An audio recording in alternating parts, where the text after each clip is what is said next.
Allá los odontólogos comienzan a darse cuenta que cuando colocan amalgamas, la gente comienza a tener reacciones de diferente tipo.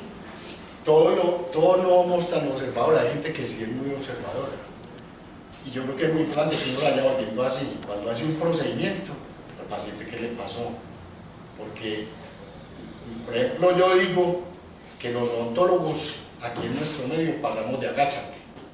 Porque, por ejemplo, hacemos procedimientos y al tiempo, a los 4, 5 días, 15 días, 8 días, el paciente tiene una cantidad de síntomas y el paciente ¿qué hace? Ahí mismo arranca para el médico. ¿Y el médico qué hace? Comienza a trabajarle los síntomas. Si es un médico que tiene la concepción científica, y no estoy hablando por eso que sea científico, holístico, simplemente que esa es la concepción, esa es la educación que nos tiene. Entonces, llega donde el médico holístico, alopático o científico, y él ¿qué hace? Él mira los síntomas, obviamente, y comienza a trabajar bajo la propuesta de los síntomas. O normalmente no es así, o ustedes ¿qué piensan? Sí. Claro, pues más o menos pasa eso. Comienza a trabajar con base en los síntomas que tiene el paciente. Y normalmente no va más allá, pero es lógico, porque es que si a uno no lo enseñaron ni en la facultad le enseñaron a uno más allá, uno pues se queda hasta ese punto, ya depende del interés de cada uno. Entonces, por eso yo digo que los odontólogos pasamos de agáchate, porque muchas veces hacemos procedimientos, el paciente luego tiene unos síntomas, van del médico, y el médico, si tampoco es un médico que tiene para mirar otras cosas distintas, ni para correlacionar otras cosas distintas, él va a trabajar para esos síntomas. Entonces, hasta ahí el paciente ya comienza a enredarse. Y se acuerdan cuando vimos la tabla de la homotoxicología, que las enfermedades van comenzando desde simples a complejas, y que en la medida que uno va dando medicamentos para sintomatologías, y se convierte en una retoxicación, porque la enfermedad va cambiando, porque no deja que el organismo haga procesos, porque se supone que desde la medicina holística nosotros no curamos, nosotros simplemente somos unos mediadores, unos impulsadores, unos mediadores para estimular al organismo de la persona que se autocure, porque realmente lo que pasa en todos los organismos, por lo menos desde mi punto de vista, desde el punto de vista de la medicina holística, que lo que hacemos nosotros es estimular al organismo para que se autocure, porque el organismo tiene la inmensa potencialidad de aliviarse absolutamente de todas las enfermedades, incluyendo el cáncer. Entonces, nosotros simplemente somos el mediador. Entonces, por eso digo yo que los odontólogos pasamos de agáchate muchas veces, porque hacemos procedimientos, pasan cosas y el paciente ni lo sospecha, y si el médico tampoco lo sospecha, menos pasa. Ahora me llegó casualmente un paciente que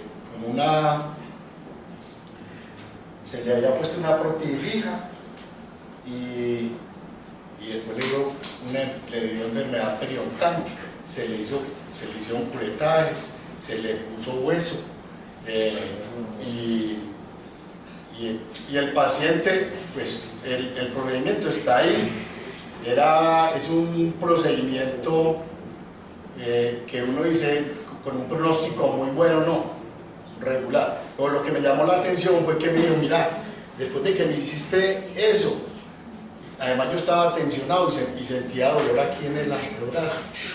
Entonces me llegó ya con una, ¿cómo llaman ustedes? Una tomografía, creo que tenía cosa, le tomaban una resonancia tal vez de todos estos músculos de acá, y entonces yo le digo, pues muy significativo que te comenzó el problema, y después de que te hicimos esto, y te comenzó el dolor aquí. Entonces ¿qué hago yo? Por lo menos le hago tratamiento ahí, en el punto donde lo trabajamos, con láser, buscando el tejido medio, las frecuencias de base, todo ese cuento, más la terapia neural, más cocaína, y luego ya me voy ahora sí para el hombro. Entonces le puse un ganglio estrellado, le pongo a nivel del hombro, le hago terapia segmental en toda esta zona, le pongo intestino grueso 4, el intestino hueso 11 y le pongo la terapia de mental en esta parte. Se fue sin dolor, pero le dije, contemos el tiempo en que duras aliviado. Eso fue ahorita después de que nuestra paciente que llegó después de que tú fuiste. Bueno, entonces, mira, todos los días se van presentando cosas. El cuento es que y no sé si se va a aliviar o no, por lo menos aliviado de Juan. Pero el cuento es, por lo menos, uno tener como la mente abierta para estar pendiente de todos factores, de que todo está comunicado con todo. Si nosotros salimos con esa idea desde aquí, vamos a trabajar con esa idea siempre. Y básicamente, seguramente hay muchas cosas de aquí que ustedes van a decir, bueno, y a mí que me interesa que la amalgama tenga esto y estos tales componentes. Bueno, de todas formas es buena como información, pero en última instancia es como para sensibilizarlos a que sepan que la odontología, que la boca hace parte del organismo y que todos tenemos que ver con todo. Bueno, entonces, ¿qué pasó en 1830? Entonces los odontólogos ya comenzaron a poner amalgama y comenzaron a ver un poco de problemas, de alergias, de enfermedades raras que ellos nunca habían visto, y entonces comenzaron a correlacionar eso con la amalgama. Entonces en 1833 hay lo que llaman, ha habido 3 guerras de las amalgamas. Esta es la primera guerra de las amalgamas porque los odontólogos se opusieron a poner amalgamas. Cuestionan la amalgama por su toxicidad y los efectos secundarios. En 1840 esos odontólogos fundaron la Asociación Americana de Cirujanos Dentales y ellos estaban firmes con este concepto. Pero ¿qué pasó? Miren que es una de las cosas que siempre, si somos buenos observadores con todo lo que pasa en este planeta, nos damos cuenta que ahí ¿qué pasó? Que se creó un mercado, se creó el mercado de las amalgamas. Y vieron que ese era un mercado potencial en Berreo. ¿Ves? Cuando se dieron cuenta ya algunas empresas comenzaron a tratar de capitalizar ese cuento y comenzaron a crear la amalgama.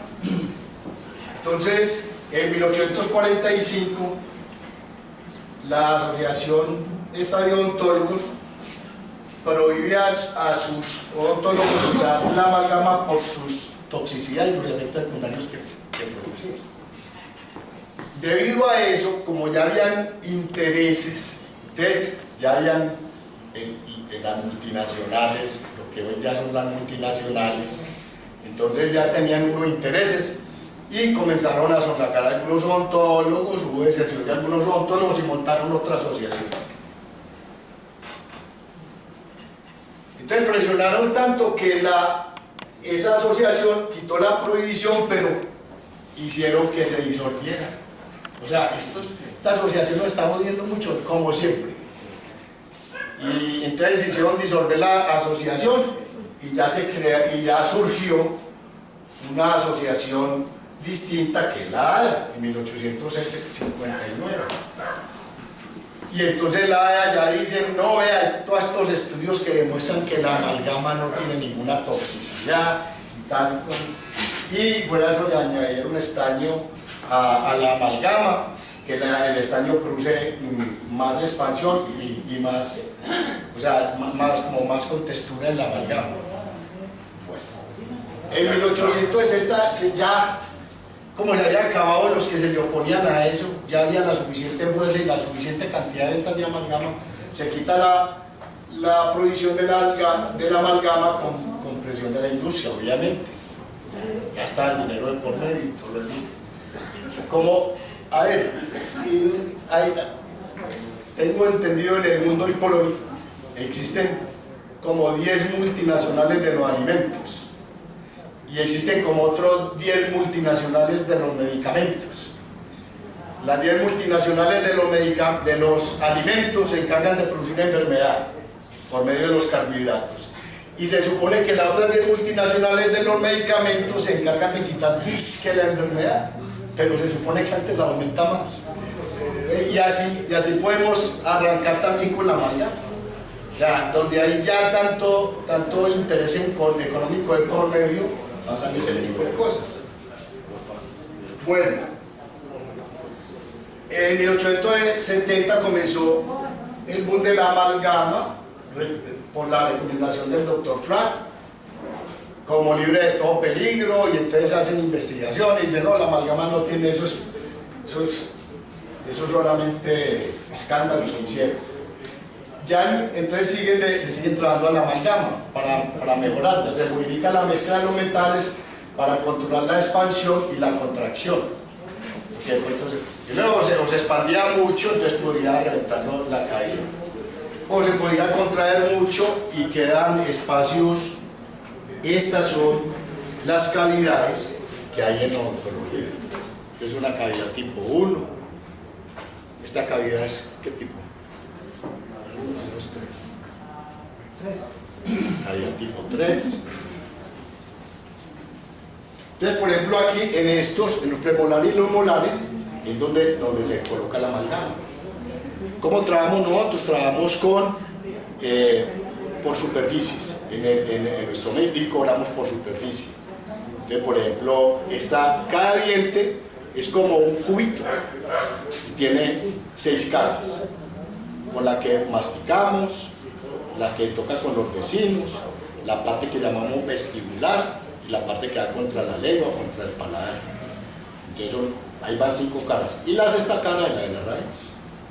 Entonces, por ejemplo, uno reconstruye. Entonces, esta es por ejemplo una obturación OMD, oclusal mesial distal. Entonces, nosotros cobramos por superficie, 1, 2, 3 superficies. ¿Qué verás aquí? Bueno, ya en los dientes anteriores la cosa es un poco distinta, porque ya se ponen resinas y otros materiales. Básicamente hoy por hoy resinas. Hay calzas mucho más complejas. Aquí la pueden ir pasando para que la gente vea como las calzas, ya propiamente dicha, la preparación de las calzas, o sea, las cavidades. En 1916, Pratt perfecciona las propiedades mecánicas del material. Black fue muy conocido porque él hizo un instrumental especial para hacer las cavidades. Imagínense que en esa época las cavidades las hacían a punta de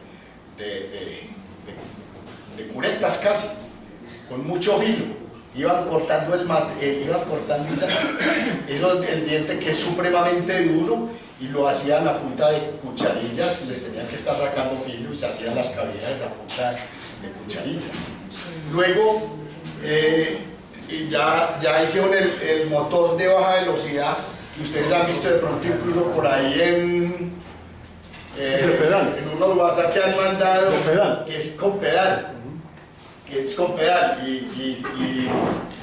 es baja velocidad, y fuera de que es baja velocidad, pues creaba mucha fricción, por lo tanto genera mucho calor, con muchas posibilidades de dañar más el diente, ¿cierto?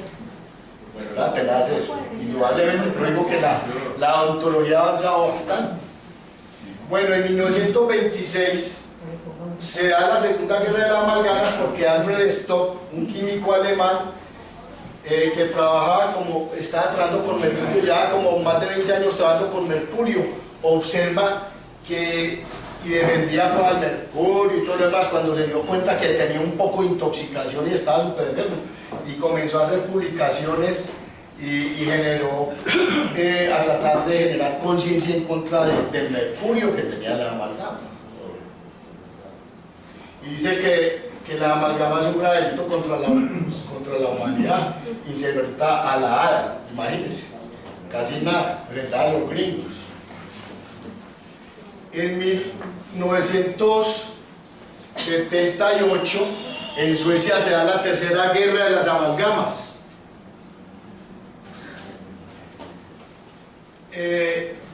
Se habla que fue una lucha de un grupo de personas, como de una cantidad de PS, por decir, que se fueron juntando y comenzaron a generar conciencia entre todos, y entonces ellos hacían movilizaciones seguido, hasta que en el 87 se prohíbe que se utilicen amalgamas en los centros de salud, en todo el sistema de salud de Suecia.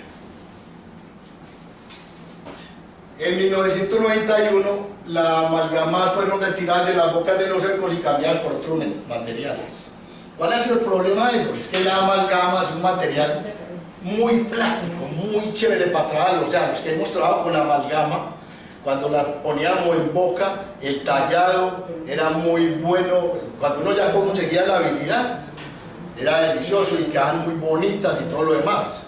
Y muy funcional. Y la otra cosa, que la amalgama no se cae fácil, de la boca. La amalgama es resistente de la boca.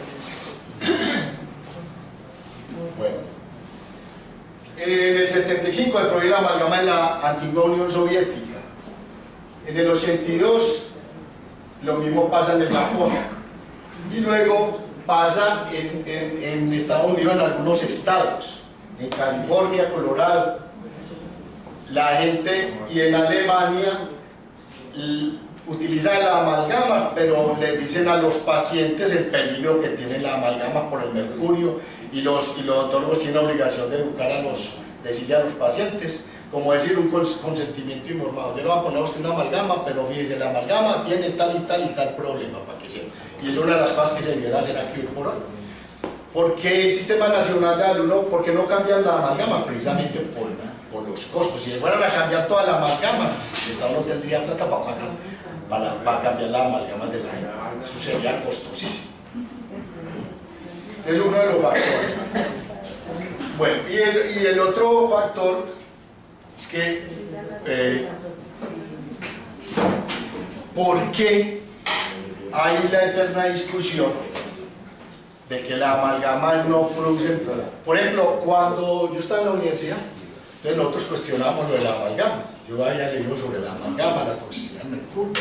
Entonces cuestionaba a los profesores de operatoria y no, eso no es así. Entonces formaba una discusión grande. Y obviamente siempre ganaba porque ahí estaban los almacenes dentales, las multinacionales, defendiendo obviamente las amalgamas, que eso era un puro cuento chino, ¿cierto? El caso es que en la práctica sí la gente se intoxica, pero va a pasar lo mismo que ahora tengamos tiempo de comentar la película del Ruth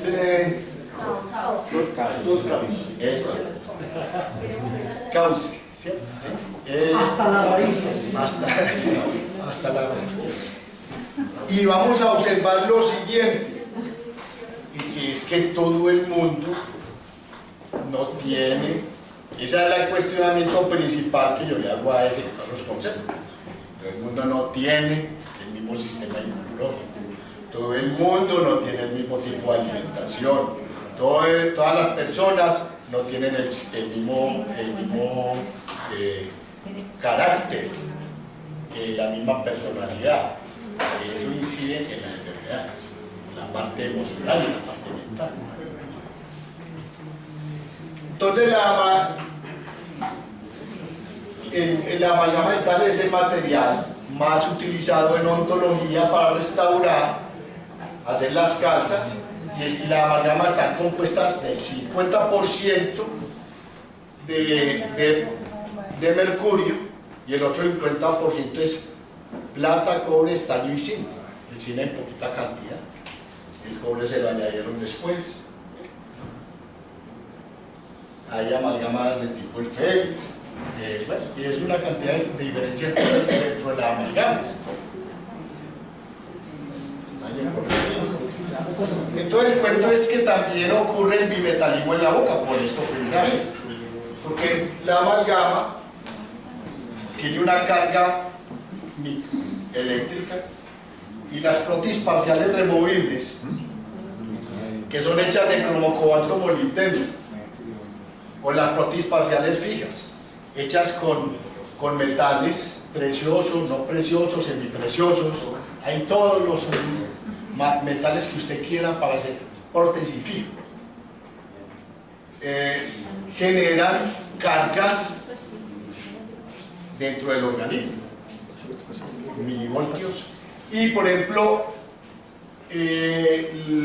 la ortodoncia y estas prótesis removibles metálicas, al atravesar la línea media, producen un intercambio interhemisférico y pueden producir problemas, pero no en todas las personas. Ese es el cuento. Que aquí puede decir uno que es que en medicina no se cumple al 100%.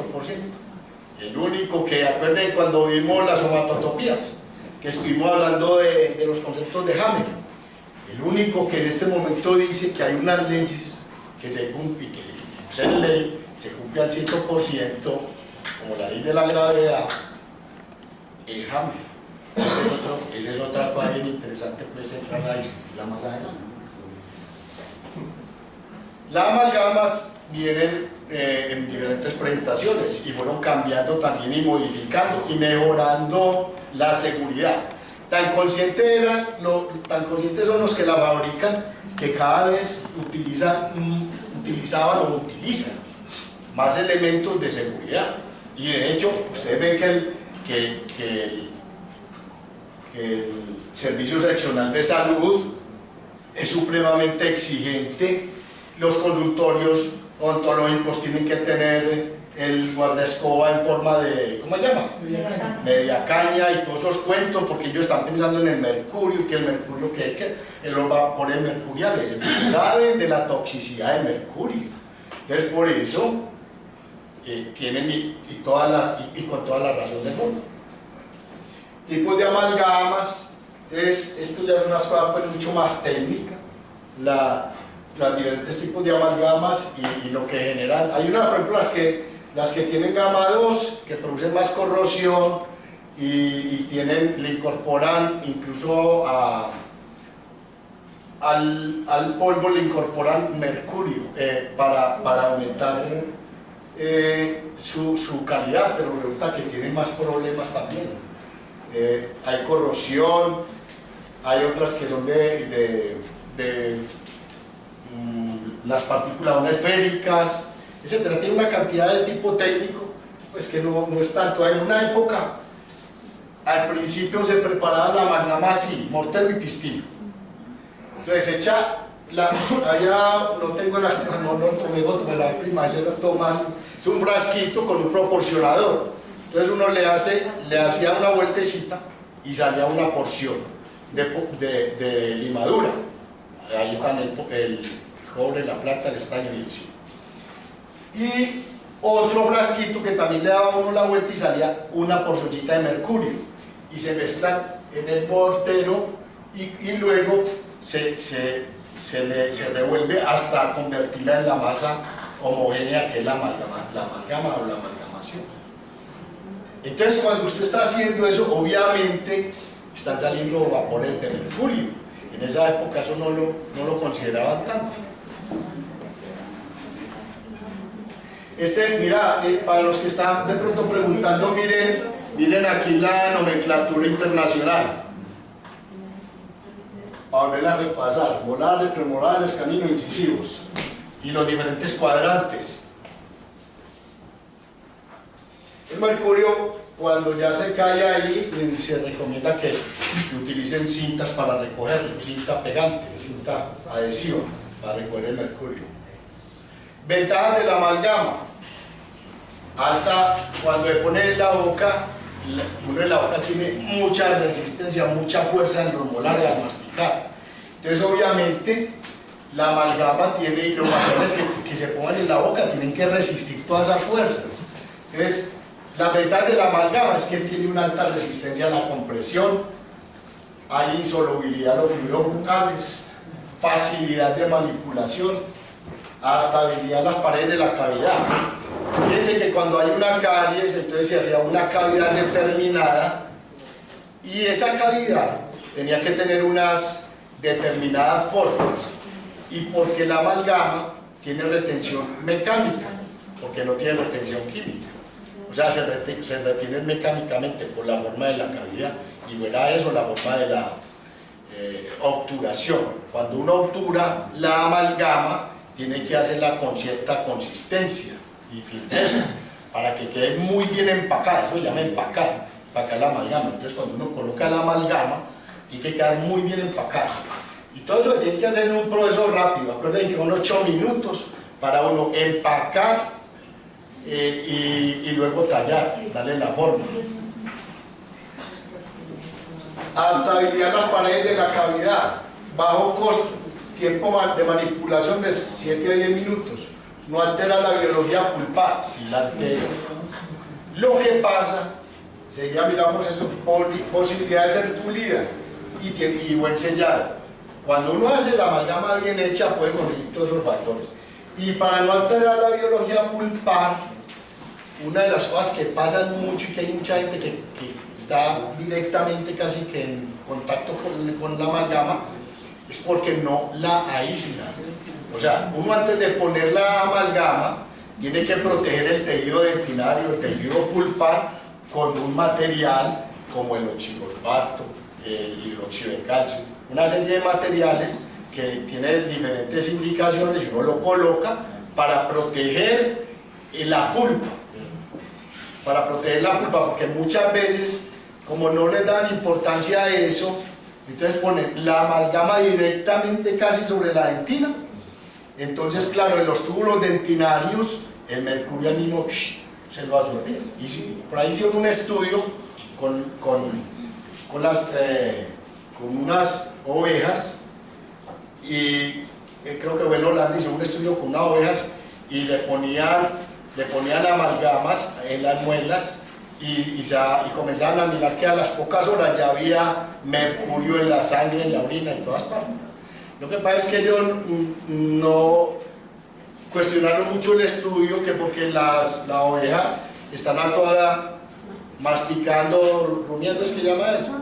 Están masticando, entonces tienen mucha oración, entonces que por eso es que produce eso, pero no, realmente es porque es que la masticación y la masticación fuerte genera que salga el mercurio. Y sobre todo si no está protegida la cavidad, entonces la cavidad se ve ahí en estas,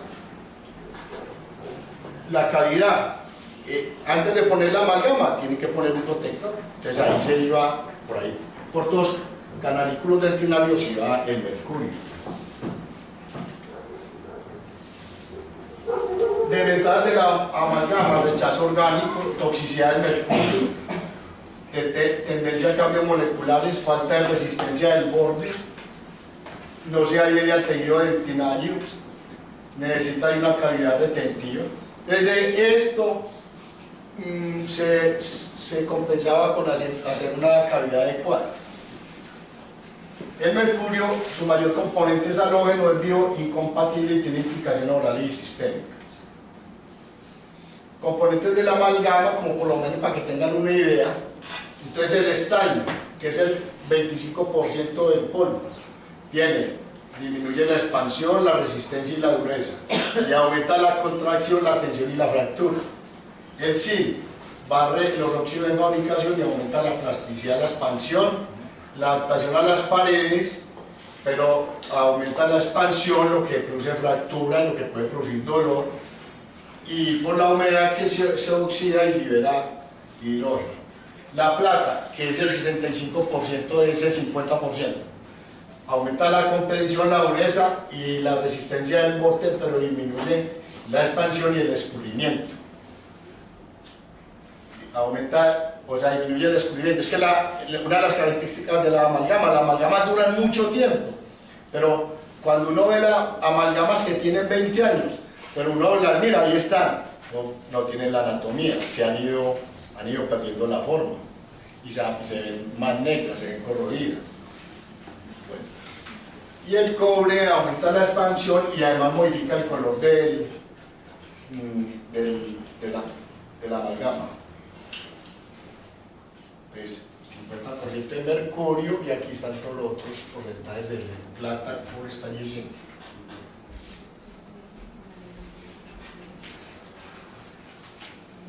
El mercurio se ha utilizado en muchísimas cosas. En medicina se utilizó durante mucho tiempo y se creía que el mercurio era la panacea, y después se dieron cuenta que el mercurio es un veneno bravísimo. De hecho, el mercurio lo están prohibiendo en muchísimas partes del mundo. En julio del año pasado, aquí en Colombia, se prohibió el mercurio y tiene que estar totalmente, en 2025 creo que ya no se pueden utilizar el mercurio. O sea, el mercurio se sabe que produce un daño impresionante en el organismo. Entonces, para uno evitar, entonces uno cogía el mercurio, aquí por ejemplo el mortero y pistilo que lo vemos aquí, al ya salir la mezcla, la amalgama, se cogía con un trapito y se escurría. Entonces imagínense la contaminación. Entonces para eso se van a evitar lugares. Entonces yo compré por ejemplo este amalgamador. Cuando yo utilizaba amalgama, este amalgamador para mí era lo mejor, y yo creo que es lo mejor que han sacado, porque uno cogía, quitaba esta tapa y ahí adentro había un tubito, ahí estaba todo el tubo donde ponía uno el mercurio y otro tubito donde ponía la limadura, llenaba eso y chao, no volvía a tocar el mercurio ni la limadura para nada. Aquí ponía un tiempo determinado, que eso ya estaba cuadrado, si para una porción, 2 porciones o 3 porciones de amalgama, y ya la porción estaba cuadrada, de aquí la prendía uno, le daba vuelta aquí y la devolvía, una porción o 2 porciones, y ahí mismo se revuelve solo, uno no toca para nada ni el mercurio ni la limadura. Cuando ya termina, aquí está el tiempo, 32 segundos, se mueve y eso se revuelve solo. Ya terminó, quita uno esta cápsula y sale exactica la porción. Entonces uno no estaba ni en contacto con los gases, ni en contacto con el material. Y obviamente, ya tiene mascarilla, guantes, con eso se disminuyó un poco el contacto con el mercurio. Héctor, tal vez hace por ahí 6 años, de pronto Gerardo me puede ayudar con memoria, estábamos en el congreso de GEL y no sé si fue Alta Smith o quien que hizo una presentación. El metaanálisis más grande que hay sobre mercurio se hizo en Alemania y era algo así como con 200.000 personas, pacientes, sí. Y hasta 30 años después de tener una amalgama todavía al hacer compresión liberaba gases tóxicos. Sí. Después de hecho la amalgama permanece en el cuerpo más de 20 años, y al ver que uno comienza ya a utilizar antes, gelación, igual por el estilo, el mercurio se queda en la sangre y se queda en el cerebro y se queda en todo el cuerpo. Héctor, pero por eso el uso del mercurio homeopatizado. Claro, después de que se ahorita vamos a mirar cuáles son las técnicas que se utilizan para desintoxicar y cuáles son las técnicas que se deben utilizar para quitar las amalgamas y todo eso, enseguida miramos todo eso. Hay entonces diferentes tipos de mercurio, el orgánico, inorgánico y el que se utiliza en odontología. La solución básica es pulmón, riñón, hígado, piel, mucosas. Y la excreción por la orina y por la heces. De hecho, uno puede con este papelitos, eso, medir incluso pues el pH. Además del pH puede medir la cantidad de toxicidad que hay.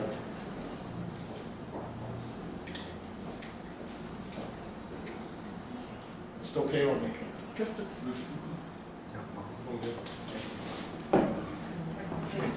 Se volvió, ya no hay enloqueció.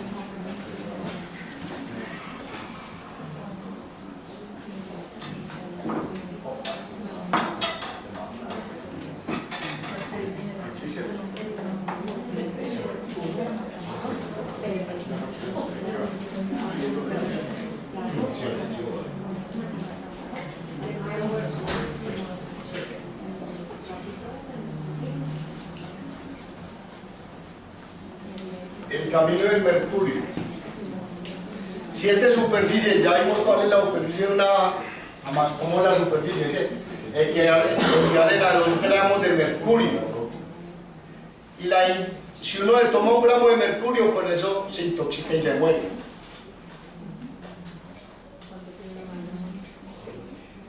El mercurio a 20 grados centígrados ya se está convirtiendo en vapor. Porque el problema, además del mercurio en la boca, por ejemplo, por causa, digamos, del bruxismo, o sea, la masticación fuerte genera que salgan micropartículas de mercurio. Y acuérdense que nosotros, ¿de qué hacen los termómetros? De mercurio. ¿Por qué? Porque el mercurio es muy sensible a la temperatura. Entonces, y a los 20 grados centígrados ya se está expandiendo o saliendo los gases de mercurio, ¿cierto? Entonces imaginen, uno come alimentos calientes, alimentos ácidos, alimentos alcalinos, la masticación fuerte, la masticación dura, genera que salgan micropartículas de mercurio. Uno no se muere porque le pusieron la amalgama inmediatamente, pero comienza a producirle síntomas por la intoxicación del mercurio, porque todas las micropartículas se van por vía de la sangre, entonces lo van intoxicando. Además, por ejemplo, entonces fuera de eso, se agrava la situación cuando vos tenés amalgamas y tenés, por ejemplo, una incrustación de oro, o tenés una corona de metal porcelana. Entonces ya hablamos de la diferencia de potencial, que es el bimetallismo. Hay una prueba que es por ejemplo, la prueba del chicle. Ponen a una persona a salivar en un tubo de ensayo y luego lo ponen a masticar chicle durante 10 minutos y luego de eso lo ponen nuevamente a salivar y comparan las dos salivas y se dan cuenta que después de haber comido chicle, ahí encuentran trazas de mercurio. Quiere decir que el mercurio está saliendo continuamente. Y lo que decía, alimentos calientes, la acidez de los alimentos, el fumar. Habla de la regla de Haberman que dice que dosis pequeñas prolongadas producen una intoxicación como si fuera un estado agudo, como cuando hay también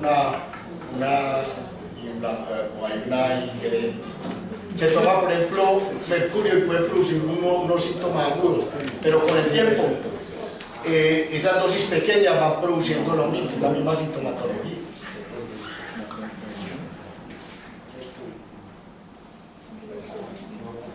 El mercurio bloquea las hormonas, receptores y enzimas, perturba el metabolismo en el cerebro, los nervios, proteínas, grasas, carbohidratos y vitaminas. Y los síntomas, hay síntomas neurológicos, síntomas orales, síntomas psiquiátricos, síntomas inmunitarios y función renal. Vamos a mirarlos. Neurológicos, temblores en las manos, molestia intestinal, pérdida de la estabilidad, pérdida de la memoria, descoordinación, mareos y debilidad muscular. ¿Sí? ¿A qué le parecen esos síntomas? De pronto, a nosotros que habíamos hablado, muchos de los síntomas a mí me llama mucho la atención, porque se habla, por ejemplo, de los síntomas que hablan en la película esta, pero también, por ejemplo, el que ha leído la ionización, cómo produce problemas en las personas, en el sistema inmunológico, cada 4 personas. Eso es como que es una cuestión común. Hay una cantidad de factores comunes, uno dice cuál de todos es, y puede que sean todos. Pero básicamente entonces no es solamente el causante, sino el terreno. ¿Qué tan importante es el microbio o qué tan importante es el terreno? Yo me inclino a pensar que las dos cosas tienen que pesar. Siempre busco el término medio. El terreno tiene mucho que ver. ¿Cómo está tu sistema inmunológico? ¿Cómo está tu alimentación? ¿Cómo está tu estado emocional? Todo eso influye en cualquier enfermedad. Imagina que entonces los signos y síntomas orales, gingivitis, o sea, la misma amalgama que vos pones por el causa del mercurio está produciendo síntomas como la gingivitis, la estomatitis, la inflamación de las encías, zonas eritematosas, la periodontitis, hiperkeratosis, eritematosis asociadas. Entonces, miren, todas las cosas que van en boca y es producida por el mismo amalgama que le voy a colocar. Si es una persona bien sensible, le puede producir eso. Pero hay gente que uno ve que tiene un poco de amalgama y no tiene los síntomas. Entonces, ¿cómo puedo yo venir aquí a generalizar? Todas las personas que tienen amalgamas están enfermas por la... No. Todos. Desde la medicina holística, todas las personas, cada persona es única, es distinta. Hay que buscar los factores comunes. Psiquiátricos, excitabilidad, insomnio, fatiga, irritabilidad, depresión, ansiedad y anorencia. O sea, con falta de energía. La intoxicación aguda por mercurio, dolor en el pecho, disnea, tos, hemoptisis, neumonitis y producen la muerte. Son ya los principales. Cuando se toma un gramo de mercurio, se produce todo eso.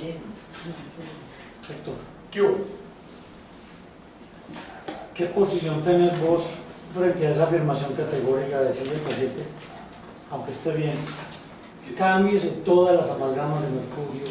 No, yo le recomiendo, cuando pueda, vaya cambiando la amalgama. De hecho, la amalgama no se debe cambiar todas de una. Y sobre todo uno tiene que evaluar al paciente, cómo está el paciente, en qué estado está, sistémicamente cómo está. Entonces, ¿En tu casística vos has tenido algún caso importante de problemas porque un paciente estando bien se quitó la amalgama de mercurio y tuvo problemas ahí? No, porque yo pues normalmente cubro al paciente. ¿Cómo lo cubres? Enseguida vemos los medicamentos. Esta pregunta te la estoy haciendo por esto. Esta semana tuve una paciente, incluso es una paciente que tenemos en común porque también ha estado donde ti, pero amigo por otra cosa. Y a ella le pasó algo que me hizo recordar otros 2 o 3 casos muy similares y me hizo recordar que fue la experiencia mía. Y fue la siguiente. Yo cuando entré a estudiar en la clínica del doctor Odirme, pues claro, entonces uno se mete en ese cuento. Me cambio. Ya tiene la conciencia en eso. Entonces yo fui y me cambié todas las amalgamas. Ajá. Y tenía una muela que tenía su amalgama, pero a mí no me causaba ningún problema, se veía fea, por negra.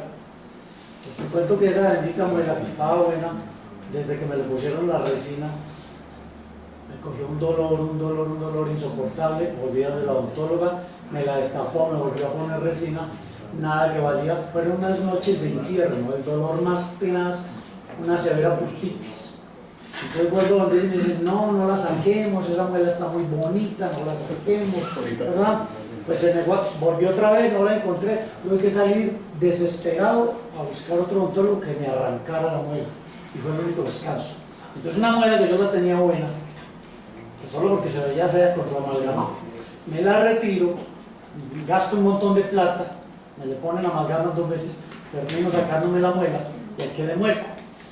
Entonces a mí se me había olvidado esa experiencia tan traumática. Y esta paciente que vino ahora me dijo, pero sí, ya conozco 2 personas que les pasó lo mismo. Estábamos perfectos. Fue a una clínica y le dijeron, no, ahora la moda es cambiarte. Y ella, por hacer caso, se hizo cambiar. Ahí está, esta paciente tiene una neuralgia del maxilar hace 6 meses y no ha habido poder humano que se lo quite. Y todo empezó porque se quitó una amalgama de mercurio que no le estaba molestando. Y sí, tiene toda la razón. Ya obtuvo tratamiento de pulpitis, tratamiento de conducto, le sacaron la muela, pero la tragedia de ella es que a pesar de que le sacaron la muela, a ella le sigue doliendo la muela fantasma. Y tiene una neuritis del maxilar, pero la cosa más tenaz. Entonces, te lo pongo en contexto porque entonces soy yo, ese y 2 pacientes más. Te pregunto si a vos has tenido, o los otros odontólogos que nos comenten su...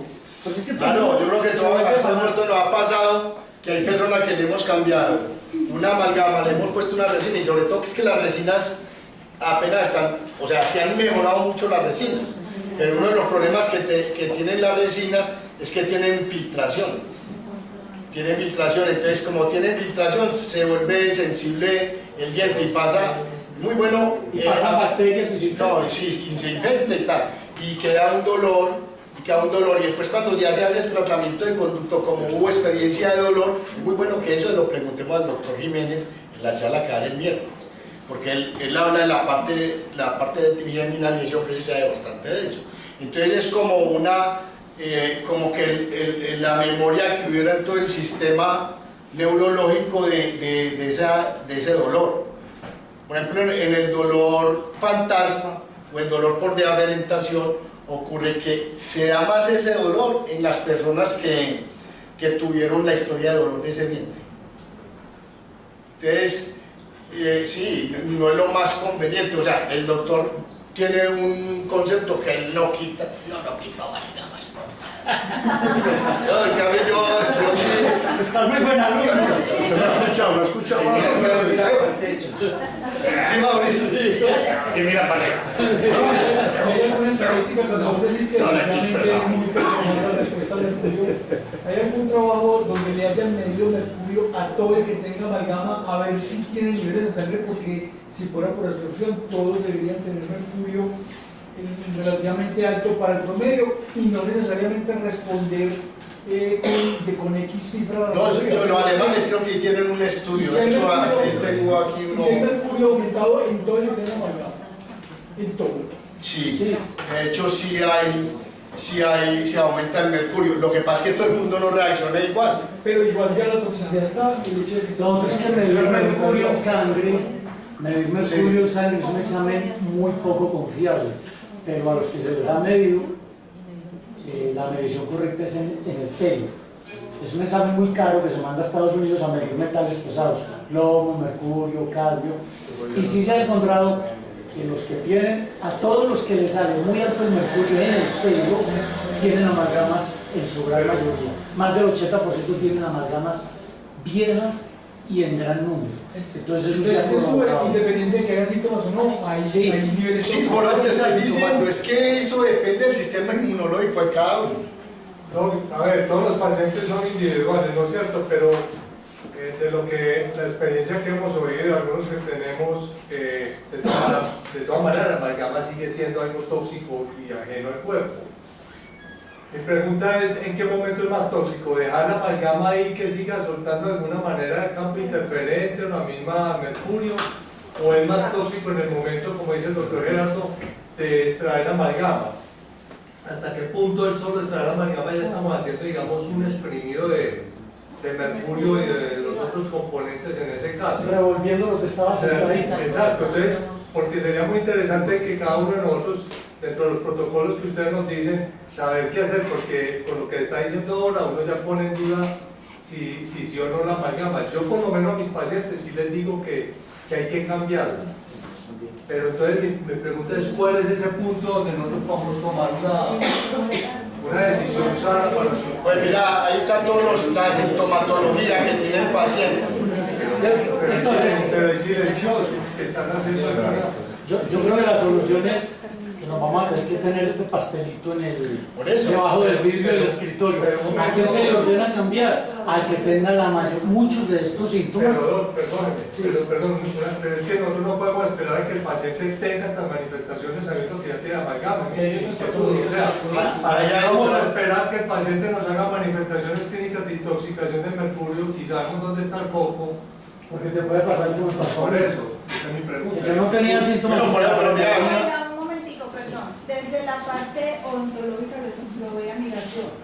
No podemos generalizar con eso que te pasó, porque es que desafortunadamente en este momento la resina se ha vuelto el boom y por hacer ese enganche económico de hacer los cambios, el odontólogo no se ha preparado para hacer una buena restauración. Entonces ahí empiezan los otros problemas, que fue, yo no sé si lo que tal vez mal, pero lo he visto, en donde simplemente lo que hacen es que relleno la cavidad, pero no trabajan con conciencia en que esa muelita tiene una función y que hay que recuperar nuevamente esa anatomía. Entonces, si eso no se maneja, empiezan otra serie de problemas también. Y ahí es donde se le da la mala apreciación a la resina. Las resinas de hoy en día están calificadas Inclusive hay para pacientes con bruxismo, donde tienen un relleno más sólido y pueden funcionar muy bien. El problema es que desde la clínica se está haciendo mal el hacer ese cambio de amalgamas a resinas. Me parece muy bien ese aporte. Yo le doy otro punto de vista. Sí, compañera. Yo también, por lo general esas amalgamas pues ya son tamaño familiar, como tú lo dices en alguna vez, extensión por prevención. Jugamos cuidado este punto de vista. Pues extensión por prevención, entonces las cavidades eran muy grandes. Y por ejemplo, yo ya no trato pacientes adultos, pero pues a mi familia sí les hago las cosas porque yo solo trabajo con niños. Y si ellos me dicen, no me quiero cambiar las amalgamas, tomémonos una preapical. Yo miro qué tan cerca está esa restauración del nervio. Si yo muy cerquita, olvídalo, déjalo así, porque la pieza de mano, la presa, todo eso hace mella en la pulpa del diente y al final se puede aceptar como de causa Es decir, que no se puede explicarle al paciente si se hace el cambio, puede pasar esto y terminaríamos posiblemente o en una corona completa, o no la paciente asume ese riesgo. Esos serían los riesgos. Ya, yo le voy a dar otro consejo. El cambio de resinas, o sea, ahí me dicen cuál es la diferencia entre la medicina científica y la ontología científica y la ontología holística o bioenergética o neuroeducal. Y yo les digo, es casi lo mismo con un abordaje diferente, con una mirada distinta. Por ejemplo, la mayoría de los odontólogos que cambian las amalgamas lo hacen porque le dicen a la gente hay que cambiarles, que es más estético ponerse una resina. Entonces mire que la conciencia con que se cambia la resina es desde lo estético, no es de lo funcional y es de la salud.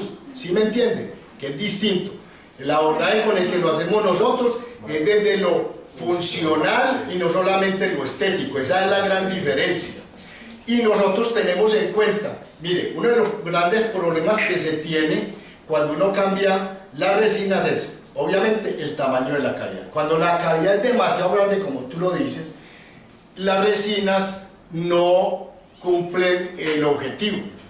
Es preferible ya, como son dientes que hicieron restauración muy extensa, que les trabajaron extensión por prevención y todo aquello, y le fueron repitiendo restauraciones y la calza cada vez es más grande, entonces es mejor decirle al paciente, es mejor que te pongas una corona. Es preferible eso a poner una resina demasiado grande que no resiste, porque esa es la diferencia entre la amalgama y la resina. La amalgama te podía resistir porque uno hacía reconstrucción de cúspide, y además de eso, cuando nosotros poníamos, y yo aún pongo, una cosa que se llama pines. Entonces, por ejemplo, uno tenía que reconstruir una cúspide. Entonces, además de eso, ponía un pin, que es no se puede poner aquí, en esta parte, un pin que es un refuerzo metálico, y luego reconstruía. Un refuerzo metálico.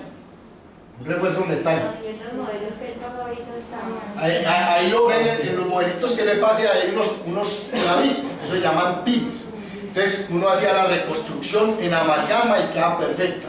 Y la persona, por eso yo les digo, la amalgama desde el punto de vista funcional es muy bueno. El problema es la toxicidad del mercurio.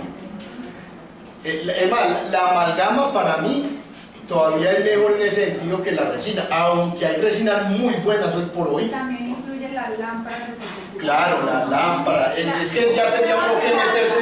Ya, lo que pasa es que ya nos tendríamos que meter en una cantidad de minucias que a ellos, pero básicamente podemos decir lo siguiente: las resinas, con la tecnología que hay ahora, se puede hablar de reconstrucciones, no en todo. La otra cosa que uno cuando hace restauraciones es tener en cuenta lo siguiente, una cosa que llama el punto de contacto. Los dientes se tocan uno al otro y se tocan por el punto de contacto. Cuando ustedes meten el hilo dental, el hilo hace tic, tic, entre cada diente. Cuando usted se mete el hilo y el hilo no hace tic, y lo revienta. no, antes pasa derecho, derecho, ¿Y qué ahí, pasa? Que se revienta el hilo cada vez. ya le explico eso. Pero antes, déjeme terminar esto. Cuando hace el tic, que hay el punto de contacto, eso es lo que tienen los dientes de forma natural. Eso lo trae la dentadura. ¿Para qué? Para proteger que se empaquen los alimentos, para proteger que haya inflamación. Cuando a usted le hacen una reconstrucción de un diente, de una muela, y no le hacen un debido punto de contacto, queda aquí este espacio. Entonces, ¿qué pasa? Por aquí se empaca el alimento, generando un problema aquí en la papila y en el hueso que está aquí, generando gingivitis y enfermedad periodontal. Hay un poco de factores de tipo técnico, pues que yo explicarlo a ustedes de pronto pero eso es uno de los factores. O sea, entonces, ¿con qué conciencia yo desde la odontología neurovocal debo trabajar eso? Entonces yo al paciente le voy a decir, si el paciente depende de su estado de salud, por eso yo les dije a ustedes, yo trato de hacer un examen médico odontológico, así yo sepa, hay cosas que yo no sé, pero los mismos pacientes me han ido enseñando. Es que me hicieron un examen de esto, hoy por ejemplo me enseñaron unos exámenes lo más de raros. Bueno, es que me hicieron este examen y esta otra cosa, y no va a entender, pero ya uno entiende que el paciente es un todo y puede llevar toda esa parte sistémica del paciente para saber que uno le puede mejorar, le puede aliviar ese estado partiendo desde la boca. O sea, lo que nosotros tenemos que dar desde la boca lo tenemos que dar muy bien hecho. Y este punto de contacto, si yo no soy capaz de reconstruirlo con resina, no me cae bien el punto de contacto, entonces ¿qué quiere decir? Que tengo que hacer más bien una corona. Prefiero hacer un provisional de acrílico termocurado que dejar eso, porque cuando no lo hago y es una calza bien grande puede producir lo que te pasó a vos, o además se puede fracturar el diente, y si se fractura el diente en un momento determinado se pierde el diente. Entonces antes de eso prefiero a un diente de estos hacerle más bien un tallado, que es una de las cosas que dicen ellos que no se puede hacer tallado en la película aquella, más bien algún tallado, un tallado que no sea ultra agresivo, un tallado para seguir protegiendo la pulpa dental. Y luego pongo aquí un diente, pongo una corona, y así estoy protegiendo todo el diente. Es preferible eso. O sea, les resumo todo. ¿Ustedes cuál es la mejor odontología? ¿Ustedes creen cuál es la mejor odontología? ¿La holística, la científica? ¿Cuál? Preventiva. La mejor odontología es la que no se tiene que hacer. Ahí les resumo todo. Esa es la mejor odontología que hay. Y eso le decía yo a los pacientes míos, hermano, ojalá yo no le hubiera tenido que hacer eso. Es la mejor odontología. Que no haya nada que hacer. Cuando llegan los hijos de ustedes que de pronto ya hubo tanta prevención que no tuvieron que hacerse nada, entonces uno simplemente le hace limpieza, profilaxis, ajuste de oclusión, de pronto está tensionado, pare de contar, pues no tiene caries, no tiene enfermedad periodontal, es la mejor odontología. O la que le hicieron cuando estaba pelado porque tenía mordida abierta, tenía mordida cruzada, y le hicieron ortopedia funcional, que esa es la odontología que más se acerca a la odontología holística, porque trabaja con las fuerzas de la naturaleza, trabaja con las fuerzas del crecimiento de los niños. Esa es la mejor odontología. ¿Hasta cuánto hacen ortopedia funcional ustedes? ¿18 años, 16 años? No, los 13 años. 13 años, bueno. Y depende también del crecimiento del paciente, del crecimiento de cada persona. Entonces hacen aparatos específicos para solucionar el problema de la masticación. Pero la mejor odontología es la que no se tiene que hacer. Eso sí, olvídese. De resto es carreta. Entonces miren los síntomas que bueno, les redondeo la idea con... Sí. Las amalgamas de oro tampoco tienen indicación ahí. No, el oro también tiene sus grandes problemas. Es una incrustaciones de oro, de plata, todo lo que usted quiera. Pues pueden haber incrustaciones de lo que sea, también tiene problemas. Entonces, tener en cuenta todos estos síntomas para el análisis de sus pacientes, y en un momento determinado, yo ya que hago en el consultorio, ustedes ya en la prueba biogenética, por el mercurio, por la amalgama, ustedes saben si hay que cambiarle la amalgama o no hay que cambiárselas, y cuando la vamos a cambiar, enseguida vamos a ver qué protocolo vamos a hacer. Entonces las pruebas de intoxicación, entonces, la prueba del chicle, esta que es la que se hace en sangre y análisis en orina, que es la de MPS. Yo nunca he hecho eso. La electroacupuntura de foro es hacer mediciones para ver con electroacupuntura de foro, pero mire la complicación de hacer con electroacupuntura de foro, tener ese aparato. Prueba de metales pesados, que mide la intoxicación en orina. Radiografía, porque se pueden ver depósitos de mercurio debajo de la amalgama, ya tiene que mirar, uno puede hacer tomografía o mirar más minuciosamente la radiografía. Bueno, la tomografía, entonces mire que ya son cosas como más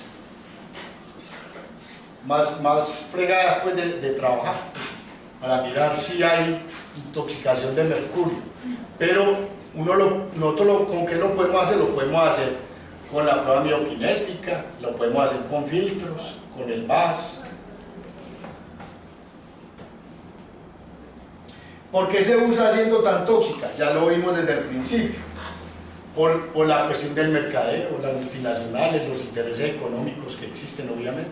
Porque cambiar todas las amalgamas en un sistema de salud, quiebra el sistema de salud. Si no tienen ni siquiera para atender las urgencias, van a cambiar amalgamas. Aquí a la gente, yo no sé en las EPS que le ofrecen, escasamente le ofrecen, ni hacen ni siquiera buenos programas de precio. Yo no sé hasta qué punto lo están haciendo. Entonces, el poder de las multinacionales para imponer cualquier producto que tengan, lo mismo que hacen en la medicina general.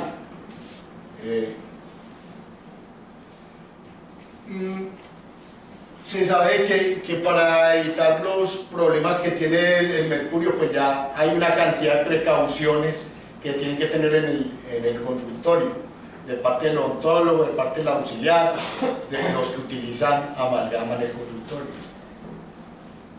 Y las precauciones para el paciente, pues ni se diga. El tipo de mezclado ya lo hablamos, con mortero y pistilo, cápsulas de seguridad, amalgamador, dosificador. O sea, sí se han implementado mecanismos para tratar de contrarrestar la toxicidad del mercurio. Bueno, lo que menos se debe hacer es remoción de las amalgamas sin protocolo. Y porque con las consecuencias de que se aumenta hasta un 300 y 400% en estudios que han hecho de concentración en la sangre y un 50% en la orina. Después de que se han hecho estudios también que muestran después de que se colocan o se remueven las amalgamas también de 70 a 90 días para que el organismo llegue a la normalidad, o sea que siempre queda el mercurio ahí. Entonces, obviamente, una persona que tenga signos de intoxicación, al tumbarle las amalgamas, le agrava el problema.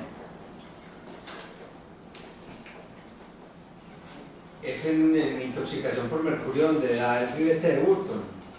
¿Alguien me recuerda que...? Plomo, no es plomo. ¿Es por plomo tal vez? Creo. ¿La encía? Sí. Gracias.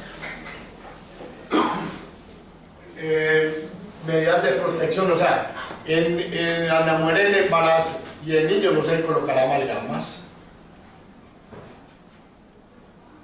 Y personas que tengan enfermedades dentales, tienen enfermedad periodontal, pues agrava más el problema. Entonces vamos a ver cuál es el protocolo del retiro de las amalgamas, que yo espero que los odontólogos que están acá y que ustedes también le recomienden a los odontólogos en general, porque los odontólogos, como no es culpa de ellos, sino que a nosotros, el enfoque que lo hicieron en la universidad es que las amalgamas son una belleza, que uno no tiene ningún problema, que eso es gente que pone problemas, casi que eso. Bueno. ¿Cómo se debe retirar la amalgama? Lo primero es, usted debe tener un eyector quirúrgico muy bueno. Tiene que tener de mucha potencia, no el eyector de agua que tiene el equipo. Hay que tener un eyector quirúrgico muy bueno, de buena potencia. Segundo, si puede colocar dique de goma, coloque dique de goma. Tercero, desde el principio al paciente lo tiene que instruir de que él no puede trabajar algo. Para eso está el inyector. Y para eso está... Yo por eso siempre trabajo odontología a 4 manos. O sea, yo tengo la auxiliar siempre ahí al lado.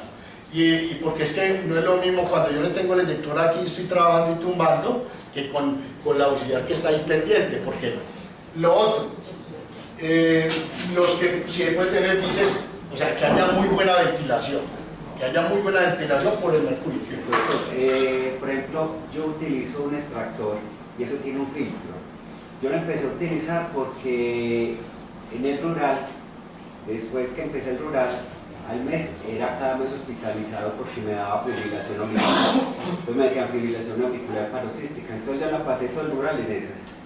Después con el tiempo me iba a necesitar una ablación de las venas pulmonares precisamente porque continuaba el proceso. Investigando me di cuenta que la fibrilación auricular la asociaban a los vapores de mercurio. Claro. Entonces yo conseguí un extractor que tiene un filtro y con eso la fibrilación se me fue, desapareció, utilizando eso nomás, ¿sí? Y haciendo desintoxicación. Entonces yo utilizo un extractor y succión, pues alta succión, precisamente por eso. La otra es utilizar fresas de carburo y partir la amalgama en cruz para que la amalgama salga en trozos grandes. Eso es muy importante. La amalgama no se debe tumbar con fresas de diamante. No se debe utilizar fresas de diamante porque el diamante desgasta en partículas pequeñitas que después va a generar compuestos metalproteicos en el estómago, en el intestino. Entonces, por eso se debe tumbar con agujas, con fresas de carburo, para que salgan en pedazos grandes. Y fresas de carburo muy buenas, pues yo a las nuevas. Premedicar, vitamina B1, vitamina C, oligoelementos, sobre todo el zinc, el selenio. Hay gente que tiene buena cantidad de selenio, entonces por eso el mercurio no le hace, porque el selenio contrarresta el mercurio. O sea, entonces mire que todas las conas yo creo que no tienen la misma cantidad de minerales en el cuerpo. Eso es una de las cosas que es una de las respuestas que uno le puede dar para cualquier enfermedad. Eso es como decir, la miel que hacen las abejitas de allí, de una parte a las de otra parte son distintas porque ellas van a diferentes flores. Y lo mismo pasa con los organismos.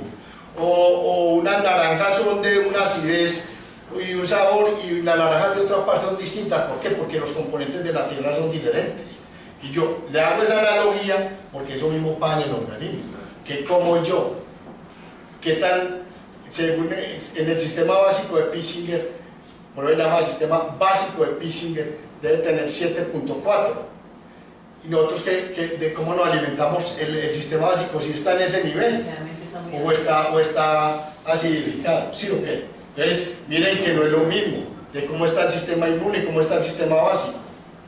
Y eso se puede medir. Bueno, la quelación. Acuerden que la quelación es una de las cosas que a mí más me ha llamado la atención. La quelación se utiliza para más de 50 enfermedades. Todo lo que tiene que ver con la parte circulatoria.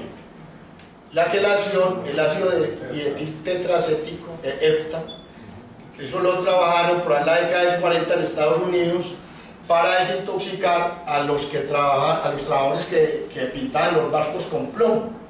Entonces comenzaron a utilizar ese quelantes que para desintoxicarlos, y después se dieron cuenta que no solamente servía para esos problemas pulmonares y todo, sino que servía para quitar todos los metales pesados. Por eso quelación significa garra, agarrar, es un quelante, atrapa, coge, agarra todos los metales pesados y lo elimina por el riñón, por la orina, básicamente. Entonces la quelación es una de las, y trabaja a nivel de todas las articulaciones. La quelación es una de las técnicas bien interesantes y bien buenas, que yo la recomiendo a más de uno de los pacientes y he visto resultados espectaculares. Gente con ateromas, con problemas, con hipertensión, y solamente haciendo quelación. Yo me acuerdo que le mandé por ahí unos señores a médico bioenergético, trabaja en Sabaneta, es ginecólogo, ¿cómo es que llama? Tobán.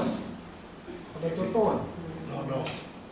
En todo caso yo le mandé un paciente y los pacientes tenían que subir al tercer piso. Yo le mandé un paciente que no era capaz de subir al segundo piso y ya se cansaba. Y se iban a cambiar de apartamento y todo, y yo le hacía unas quelaciones que por eso te... Y comenzó a ir allá y yo, pero al tercer piso, entonces decía que él, y no, es que precisamente, ellos a las 4 o 5 quelaciones ya están subiendo, descansados. ¿Qué quiere decir?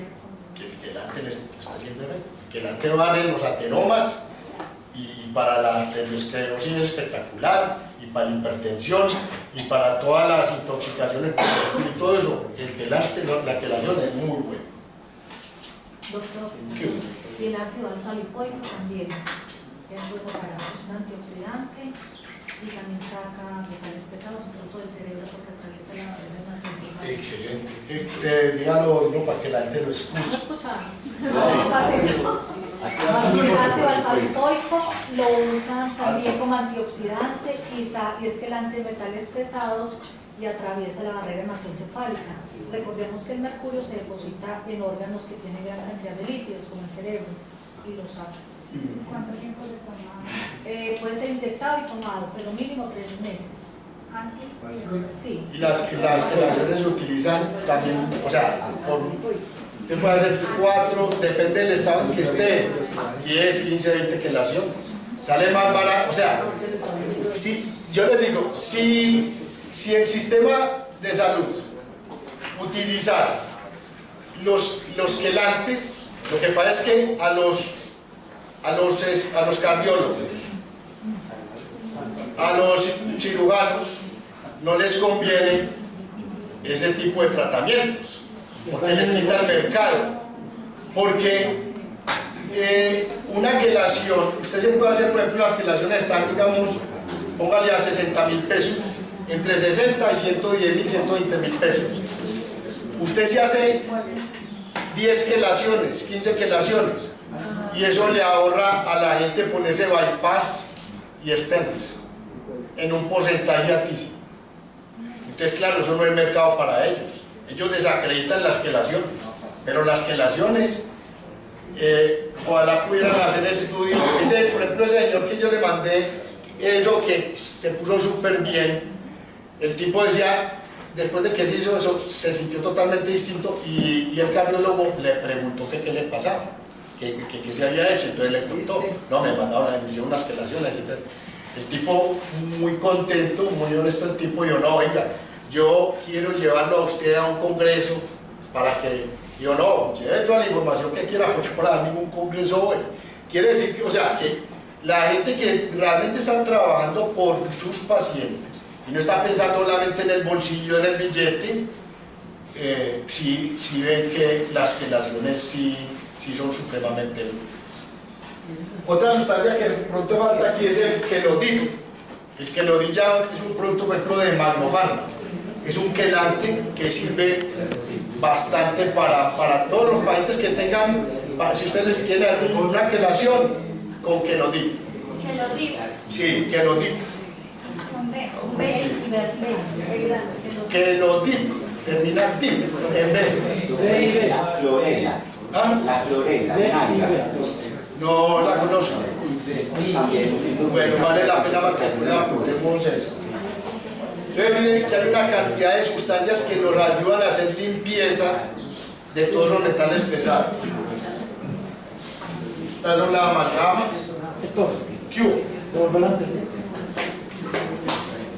Glutatión.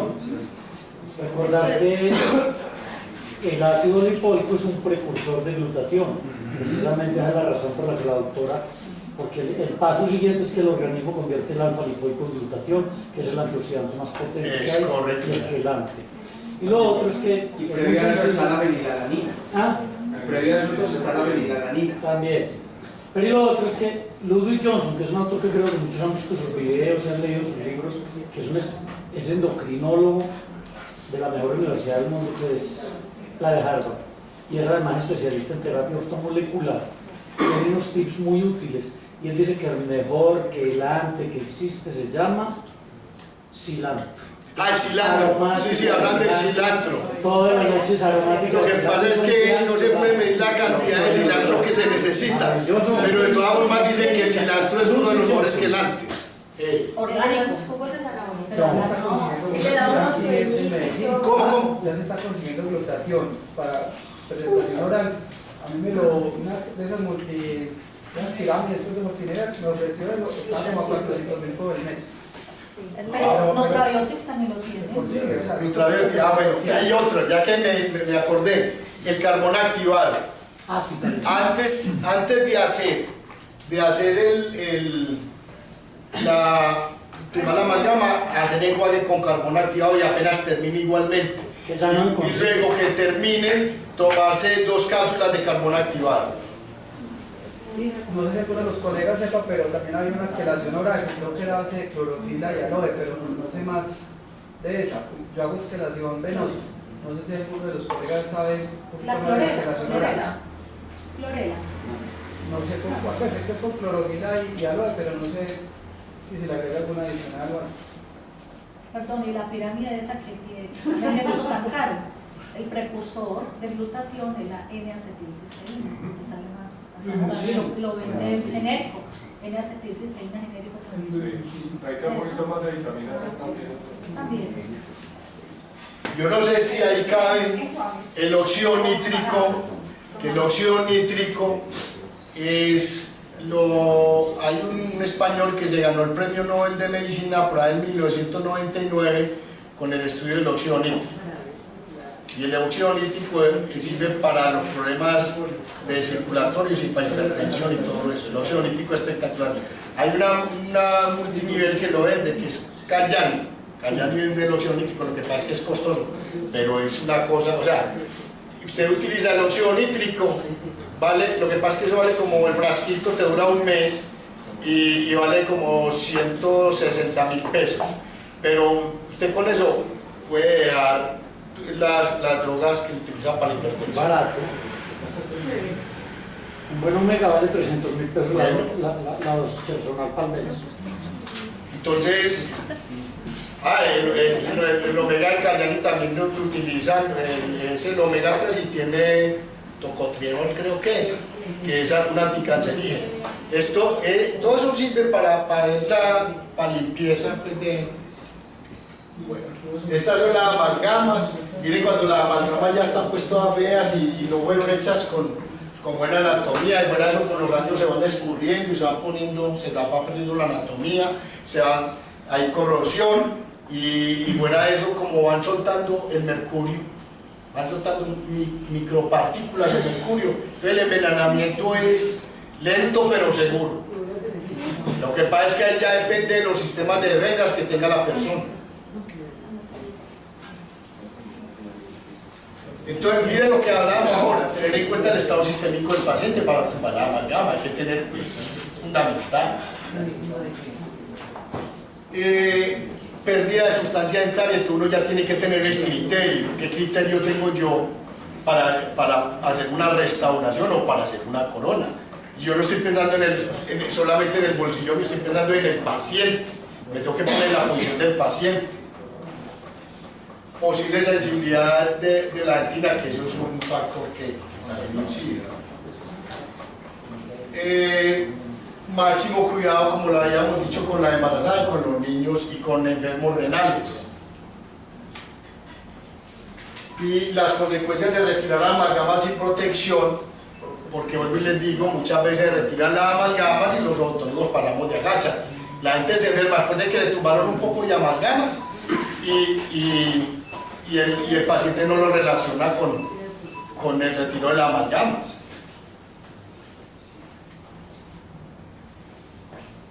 Ve aquí los medicamentos, vitamina B1, vitamina C, vitamina E, el zinc, selenio, el que lo había dicho ahora, el carbón metal activado, el infomiosot, que es el de la G, el mercurio solubilis, el mercurio solubilis también que lo es de la G, el galio, el sorinogel, la albumina.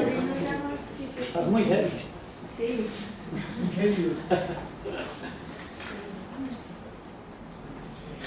Entonces, ¿con qué se reemplazan las amalgamas?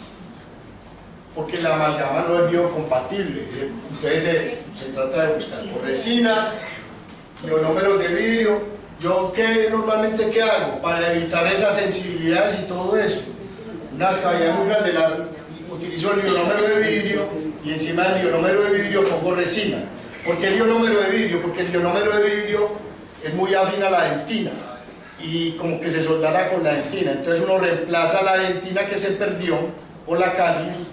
Uno pone ionómero de vidrio y reconstruye por dentro lo más que puede de dentina y está protegiendo la pulpa para evitar esas sensibilidades tan grandes como la que te dio a vos. Entonces, ionómero de vidrio o pongo ionosil o liner, pongo una serie, hay hidróxido de calcio o lime sobre todo para evitar la sensibilidad. Bueno, ¿qué más se utiliza? Ya para reemplazar las coronas de circonio o el cerómero. Yo no seguí utilizando cerómeros porque el cerómero no tiene tan larga vida, lo que yo les decía la vez pasada. Uno hace un cerómero y el promedio de vida del cerómero es 7 años y el paciente llega y le duró 9 años y el paciente llega a los 9 años y dice: entonces mira la corona que usted me hizo hace 3 años y mire ya cómo está. Y va a mirar uno y ya lleva 9 años. Entonces aquí el tiempo pasa muy rápido, entonces me voy a buscar cosas que cargan así un poquitico más, pero que es mejor uno curarse en salud con eso. Mejor, o sea, mi criterio es, yo prefiero no hacer tratamientos y evitarme problemas.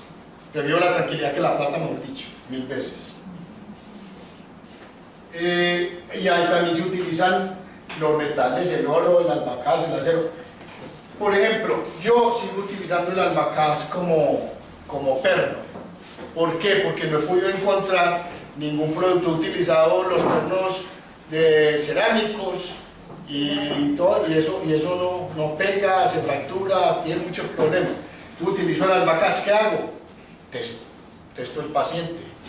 Si el paciente no rechaza, el organismo de ese paciente no me rechaza el albacás, le pongo albacás y con eso soluciono el problema. O sea, aquí que lo práctico. ¿Por qué? Porque yo parto de que todos somos distintos y que este paciente puede que me rechace el albacás, pero este no, y el albacás como que tiende a ser un metal, así como lo es el titanio, que uno chequea al paciente, no le hace daño, entonces pongamos ahí. Otro que estaba utilizando, por ejemplo, para coronas, pero los dientes anteriores y sobre todo desde el punto de vista estético son muy, porque manejan los conceptos de todo, de luz y todo lo que maneja la estética, el disilicato de litio para las coronas individuales anteriores. Reemplazo de dientes perdidos. Entonces, hay prótesis parcial fija, que son, la prótesis parcial fija es esta. Esta es una prótesis parcial fija. Esta es la estructura de una prótesis parcial. Esta es una persona que perdió, vamos a ver si sale, perdió todos los dientes anteriores. Entonces se van a reemplazar estos dientes y estos otros dientes le van a servir de, uno llama puente, porque esto ya van a servir de pilares. Entonces, esta es una estructura metálica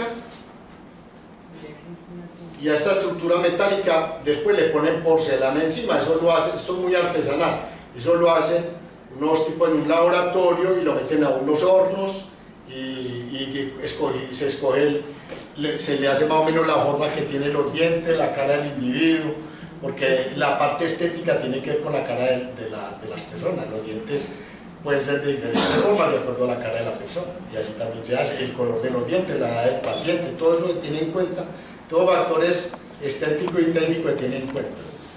Bueno, entonces uno chequea, es que no se podía hacer en circonio, porque es demasiado largo el tramo. Entonces vamos a chequearlo con este metal. Entonces yo con el paciente, y vamos a ver, yo tengo una muestra del metal en un filtro, o un pedacito, entonces chequeo el paciente. A ver si ese paciente va pues el pulso. Ya estábamos chequeando la vez pasada con el pulso, ¿cierto? ¿Sí?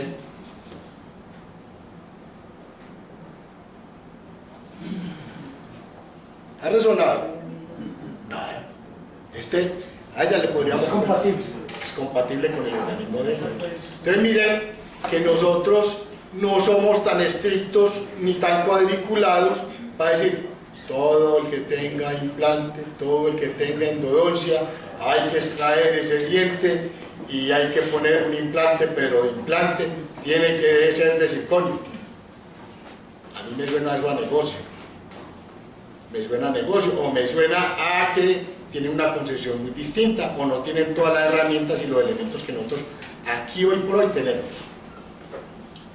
Pues por lo menos ese es mi punto de vista. Entonces, este metal a ella no le hace, puede que a ella le haga efecto, puede que lo rechace.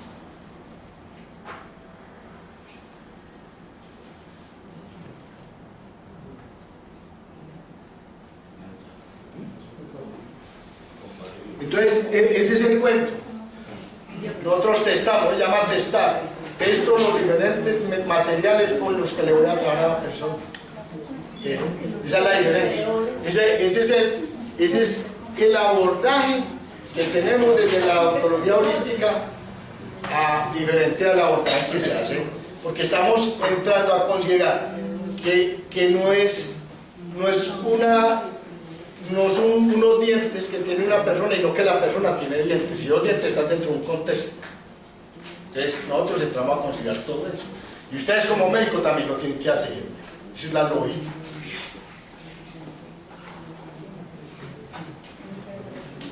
Bueno, entonces ahí cae todo ese cuento de los materiales semipreciosos, no preciosos, los permitradiculares, prótesis parcial removible.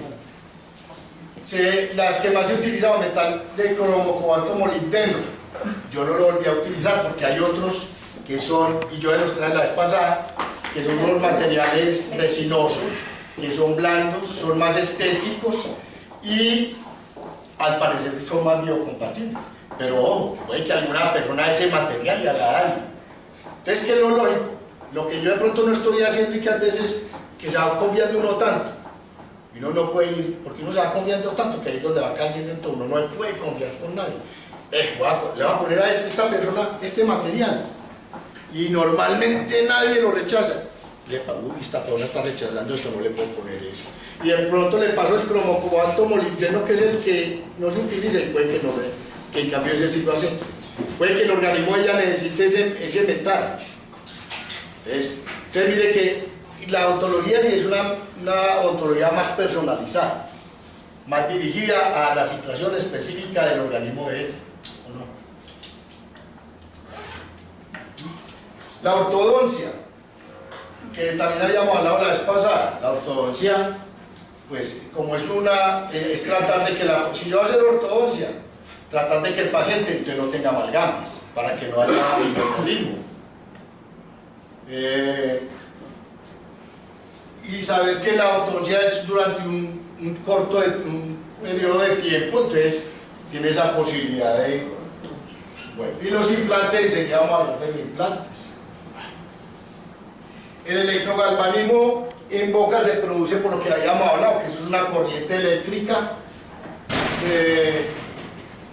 o sea, un shock galvánico por diferencias de potencial. Si yo tengo una amalgama y tengo una corona de metal, entonces la diferencia de potencial entre esos dos metales va a producir una microcorriente.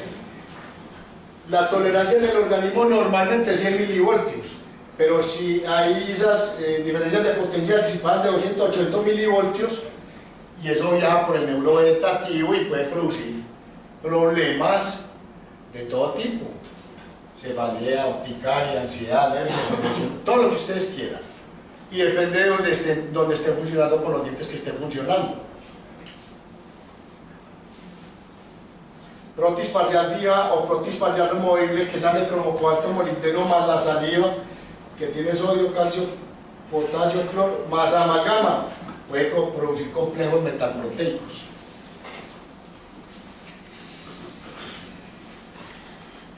Conclusiones: el mercurio de la amalgama puede producir enfermedad por dosis tóxica acumulativa.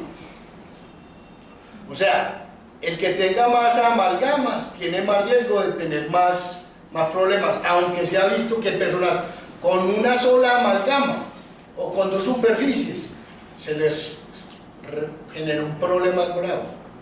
Y hay otros que tienen 20, 30 superficies de amalgama y no les pasa nada. Explíqueme esa. Ya sabemos, la remoción de amalgamas debe tener un protocolo, debe ser supremamente cuidadoso con la remoción de las amalgamas y premedicar al paciente antes, durante y después de la tumbada de las amalgamas. El paciente debe ser informado de los riesgos de la amalgama.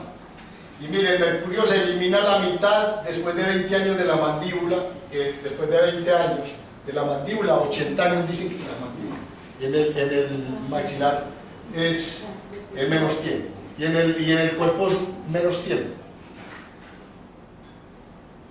Descansemos un momentico.